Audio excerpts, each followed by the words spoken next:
কিরে খলিল, তুই কি ভালো হইতে না? কি হয়েছে? কি হয়েছে তুই জানোস না? জান জান দেখলে মানুষ অপমান করে, মানুষ খাবো যে ঘুষ করে ভাবতেছে, তুই ঘুষ খাওয়া বন্ধ করতে না? আরে আব্বা, মানুষের কথা বাদ দাওসা, মানুষের কথা লয়ে পরে থাকলে চলবো?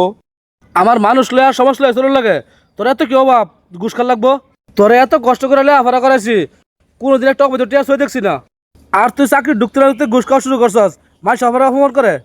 আমি জীবনে একটা টাকা অবৈধ ইনকাম করছি না, তাতে কি হয়েছে? তোরা কি না খাই রইছস? কোন দিন স্বভাব বোধ করছস? আব্বা, তুমি কি বুঝলা গেছো? আমি বর্তমানে যে চাকরিটা করতেছি, এই চাকরিটাও ঘুষ দেওয়া নেওয়া। তুমি জমি বেচা আমার চাকরির ঘুষ দিছিলা, বুঝলা গেছো তুমি? বাবা, তুমি একটু আগে কইলা না কোন জিনিসের অভাব বোধ করছি আমরা? আমরা অভাব বোধ করছি কিনা জানি না, কিন্তু এতটা স্বাচ্ছন্দ্যও কোনো সময় ছিলাম না। মাত্র একটা শার্ট বছরে পাইতাম, তারপর ঈদের মধ্যে সারা বছর তুমি আর কোনো শার্ট দিতে পারতা না। এই ঈদে একটা শার্ট দিলে পরের ঈদে একটা প্যান্ট দিতা। এটাকে অভাব বলে কিনা আমার ঠিক জানা নাই। আর এই যে কইতাছো না মানুষ তোমারে টিটকারি দেয়, ঘুষখোরের বাপ কয়, যারা তোমারে ঘুষখোরের বাপ কয় তোমারে টিটকারি দেয়, তারা আসলে হিংসা হয় আমারে দেখা। আমি যে জায়গায় পৌঁছাইছি তারা তো সেই জায়গায় পৌঁছাইতে পারবো না। আমি যে জায়গায় গিয়ে ঘুষ খাইতেছি সেই জায়গায় পৌঁছাতে গেলেও একটা যোগ্যতার দরকার আছে, সেই যোগ্যতা তো তাদের নাই। এই কারণে হিংসা থেকে তোমারে টিটকারি মারে। বাবারে, তুই যা করছিস সব ঠিক আছে, আরামে কখনো আরাম নাই।